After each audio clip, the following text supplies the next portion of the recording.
Games at your table. I'm Jonathan Albin, and this is Game Master's Soapbox. Today we are going to be talking about singletons, the one-shot adventures that you run for your players. And there has been a lot of requests from Game Masters to have me talk about this topic because they have such a problem with the one-shots. Either they have a challenge with keeping players coming back session after session, or they feel like there's something really missing in their campaign. So today we're going to talk about what it might be that might be missing from your one-shot adventures. Before we get started, make sure you go down below and push all the buttons so that the algorithm knows that you're part of our audience. And let's get started.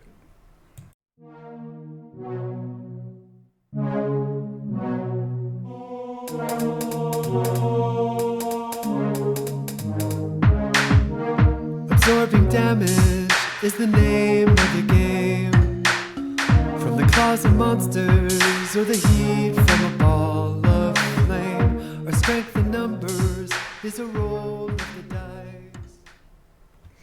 Alrighty. Yes, if you're an observant one, you've seen this header page before. Yes, if it ain't broke, don't fix it. And the reality is that when we are running role-playing games, there are times when we can get onto a roll and our sessions just run smoothly. Every game goes off incredibly well. Players are getting what they want out of the campaign. The story is developing nicely as the players invest their interests into the game and make it their own. And today we're going to talk about the situations where it is broke. I have probably a dozen game masters I've talked to over the last couple of months who have been really challenged with keeping their games groups going.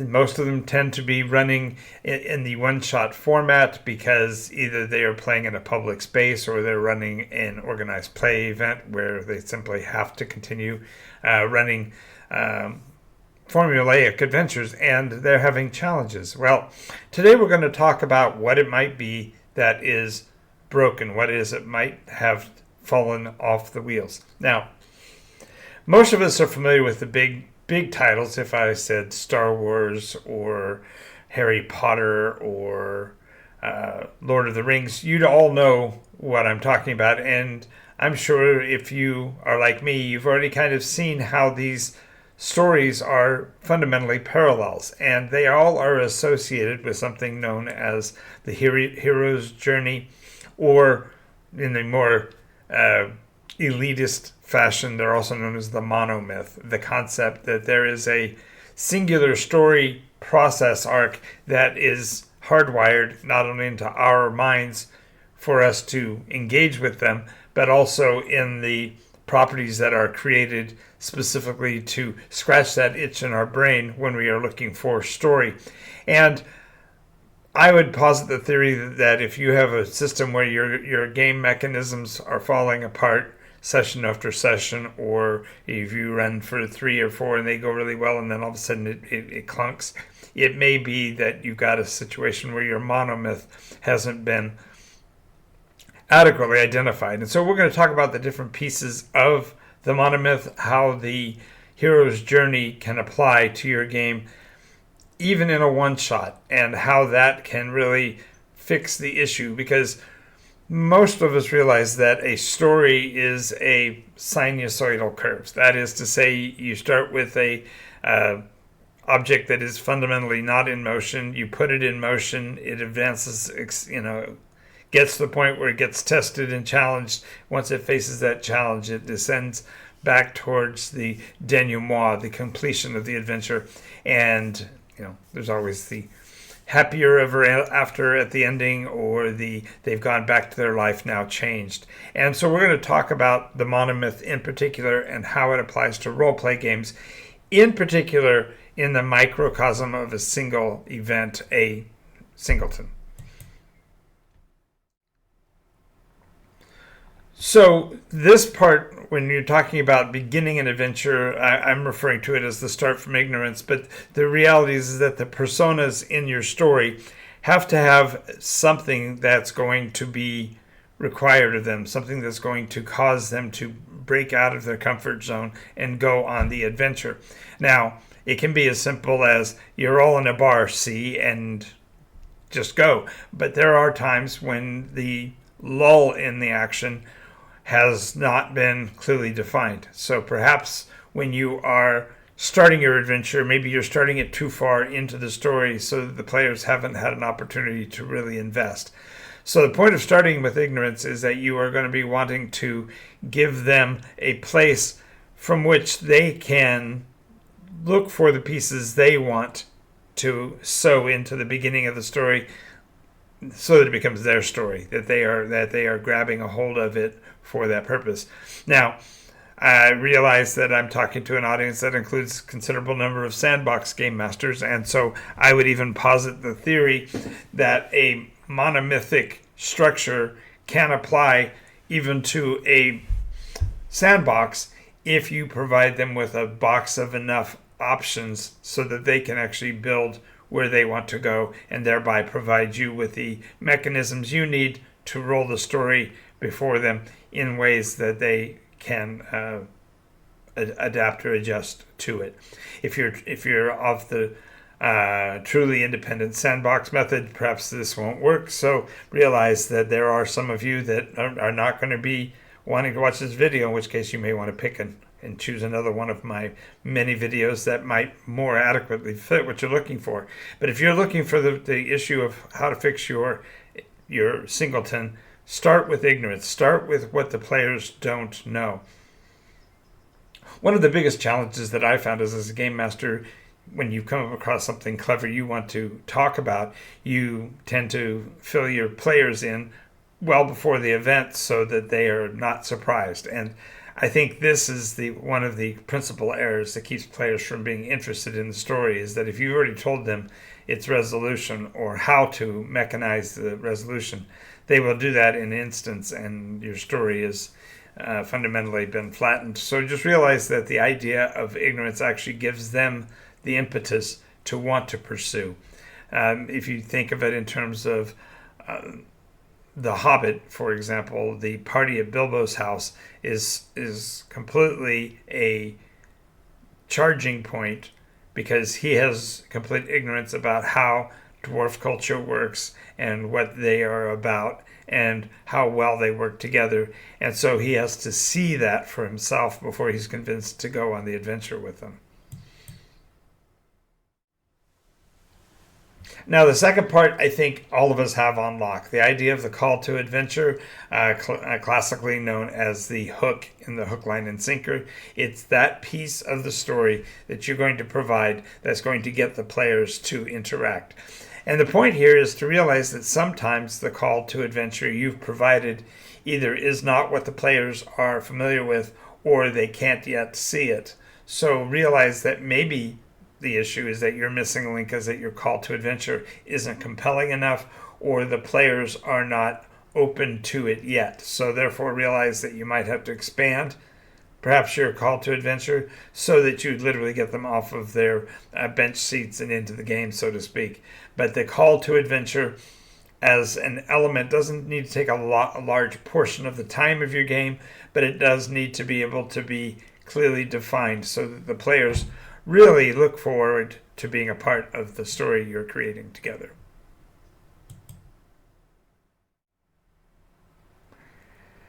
Now, this one's a kind of a hard one to talk about, and that is the idea of that there should be lessons to be learned.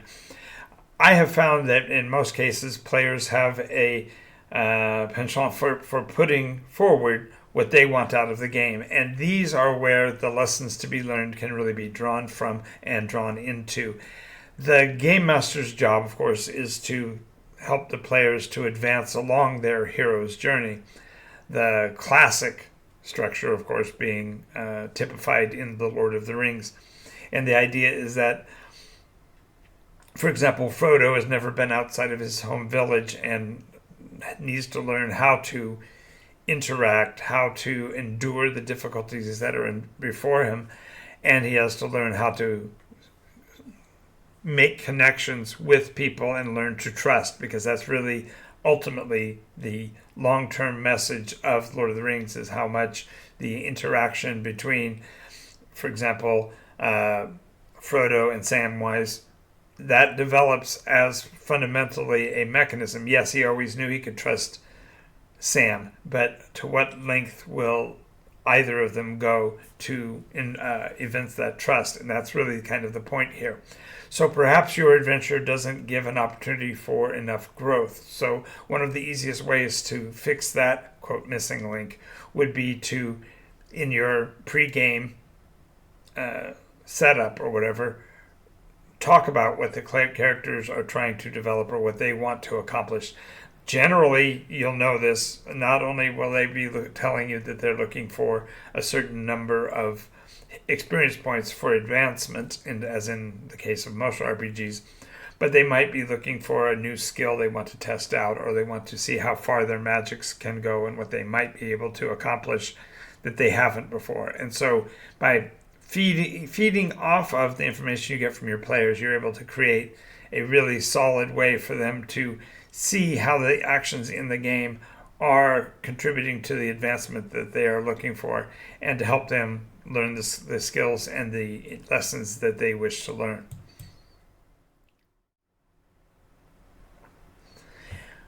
Of course, every session, every one shot, every singleton ever has had to have some major identifying engagement. The boss fight in classic vernacular, it would be the big bad. Going back further than that, the idea is that there is some major way that the players are going to be able to prove to themselves that they've learned the lessons that they've been acquiring. So, for example, if they are working on a particular spell, provide an opportunity in the session that will let them attempt that effect to see whether or not they can get it to be accomplished the way they desired, or perhaps have to adjust or advise, or revise or amend their approach. But the idea is that you need to give them the victory, and this may be your missing link. Perhaps you have so many villains and such a long timescape that they can't see their advancement simply because they can't beat the bad guy. The idea of pursuing a villain, and the villain has something that the players desire, find ways to give at least some satisfaction to the players session by session, singleton by singleton, so that they feel like they've accomplished. I have great confidence that this more than likely is the piece that's actually missing from many one-shots, because most, as a very good friend of mine used to always say that your eyes are hungry. You want to get more into the game, and so you expand the framework, but that means that you don't get to the end of the story before you get to the end of the time frame.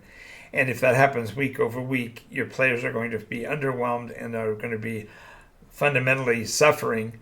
So perhaps figure out how to cause there to be just one major engagement, one boss fight, so to speak, every session or two, to give them that opportunity, and then let them revel in that victory. For example, provide maybe there's a backstory to the encounter, so that there are a group of individuals being saved by the actions of the players, or perhaps there's a location that is made better because the monster's been removed.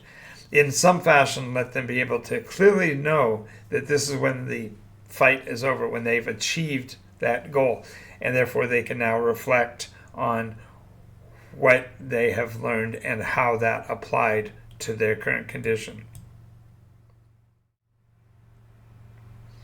This portion, after the players have continued to complete the adventure and they are now finished, this may also be for you the missing link. Now, notice that means that there have been possibly 3 or 4 or 5 different, quote, missing links. And so the secret is actually to accomplishing each of these in the session. So, for example, in the idea of the reflection and transformation, you need to provide the players with the opportunity to look at the adventure after the fact and to talk about what has happened, what they might have accomplished, what their new skills are, kind of like a moment of bragging rights.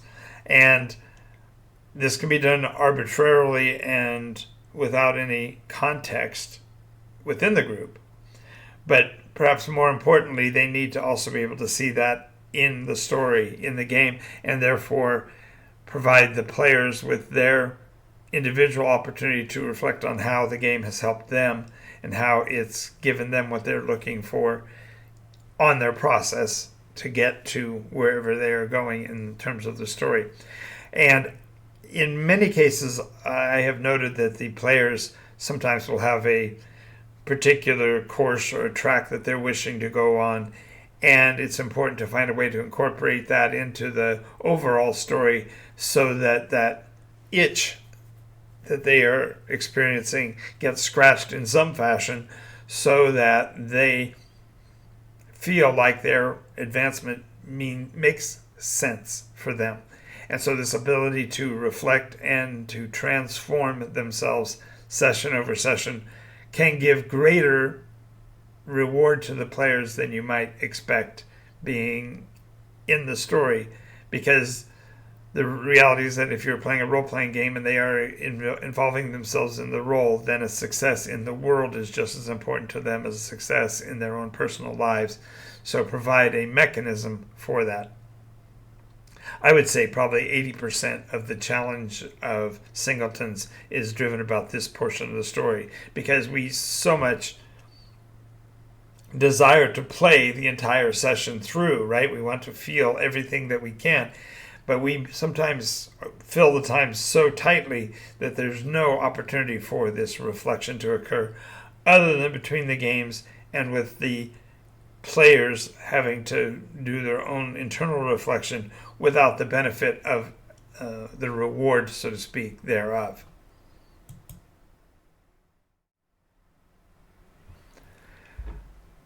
Now, I know I'm going to get some knickers interest when I say the story is made secondary in this context. What I'm referring to is that the objectives that you have on your timeline of what you want to have accomplished, whether it be a linear railroading kind of mechanism, or if it's a shotgun blast of these things need to be accomplished in whichever order they want to go in, or if it's simply an open world and they go where they want to. The emphasis of the hero's journey is not a story driven one. Instead, it's a personality or character based one. So realize that the two can run in parallel, but you need to be able to, for the purpose of identifying your specific one shot, your specific singleton, you have to make it that the character's advancement is what you're pursuing, not necessarily the story's progression.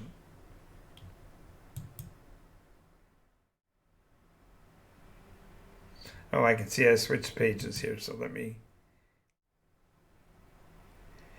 jump here. All right. So let's talk a little bit how the monomyth works. The concept of the monomyth is a close to a 50-year-old concept, but it's actually much, much older than that. As a matter of fact, the research that was done on storytelling in particular identifies the monomyth going back as long as we've been making stories. The idea of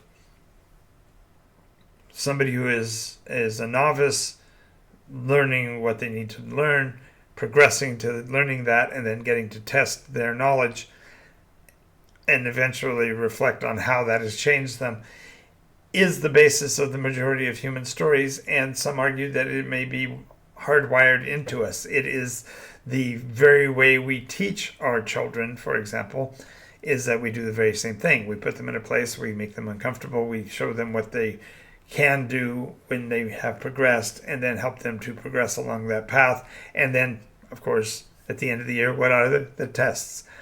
And then there's the celebration, because if you think about it, that's when we talk about the elevation from class to class, the graduation, the movement that occurs because of those advances. And that very process works everywhere. Now, does that mean that every story must be the monomyth? No, certainly not. But the idea here is that if you are looking for stability in your role-playing group, if you can identify for at least one character in each adventure, some portion of this monomyth, you make that event, that scenario, desirable to them, and they will seek to particularly advance and will desire to come back session after session to look for their individual piece of that puzzle. They will be looking for their monomyth, and therefore you need to build it out so that every character in your group gets an opportunity to be promoted by this kind of a process. So now that we've talked about all the different pieces of the monomyth, I want to take a moment and look at the adventure that you're running. What is it in that adventure that seems to be missing? If your players seem disengaged, disinterested, and rather undirected, consider looking at the fact that you may not have given them you have not discovered yet for them their point of ignorance. Haven't yet found the thing that they're wanting to get better at or wanting to advance. Perhaps once you've done that, it may be that you have not yet been able to set hooks. And one of the skills that a game master has to learn eventually is how to make the story make sense to every player so that their involvement is assured. Perhaps it's a matter of the opponent is either disconnected from their personal growth, or perhaps there are elements of your villains that are monochrome and therefore flat for other players. So look at that. The point here is that you want to use the monomyth structure that we've outlined and try to figure out which piece you might be missing. Perhaps, as I found in my own case, there were weeks where I was missing 2 or 3 different parts. But when you are able to internalize the monomyth, understand how it relates to every player in your group, and how each player's story is its own monomyth, then you're able to start generating content that's going to fit with what the players are looking for, to scratch that itch for them and give them the ability to reflect on their pathway and how it relates to their own story. All right, so the main thing is that every game session is a new opportunity, and if you've had an issue with things that have gone sideways in your adventures, look at and experiment with your games all the time. Look for what worked in this session and how you can use at least the emotion that were part of it. Maybe you figured out how to hook a particular character. You want to now look at branching out and how different hooks can be used for different people, so that you can have everybody at the table enjoying and experimenting on their own with where they want to go with a story and how the monomyth metaphysically affects them. Now, this is not necessarily a conversation you have to have in the main, but then again, having a conversation about this process may help players to identify what they are missing so that they're not getting what they want. I've found players who have had a situation where they can't express what they want from the game, and so they sit in silent frustration because they're not getting what they hope to find, but they don't know how to express it. So perhaps the conversation may need to be in a session 0 or a session X.5, and give them an opportunity to reflect as a player on what it is they want from the game, and therefore find ways to fulfill it. All right, I want to thank you for being here. I'm Jonathan Albin. This is Nyko's RPG, and this has been the Game Master's Toolbox. I hope the monomyth helps you. And if you wouldn't mind, drop me a comment. Let me know how you handle the monomyth in your games. When was the first time you recognized it, for example, for your character? And if you haven't before, welcome to the party, pal, as Bruce Willis would say. So I want to thank you for being here, and I hope to see you in the next episode. Before we go, of course, remember, as my grandfather said, go play.